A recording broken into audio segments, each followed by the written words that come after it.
In today's video, I'm going to teach you how to add upsells to the cart in Shopify.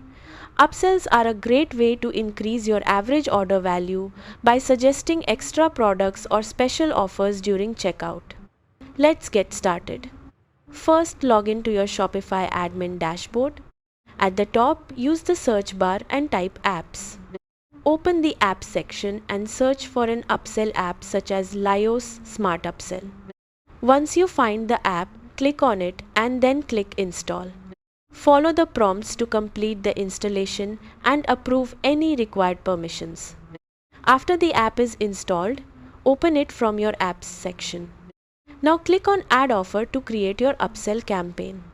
Choose the products you want to promote as upsells. If you want to offer a discount, enable the discount option and enter the discount percentage you'd like to apply.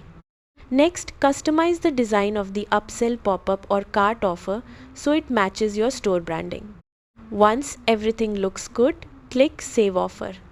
Now open the Shopify theme editor by going to Online Store and then Customize. Inside the theme editor, click on the App Embeds icon on the left side. Find your upsell app and turn the toggle on to activate it.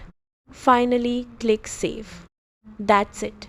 Your Shopify cart upsells are now active and ready to help increase your sales. Thanks for watching and happy selling.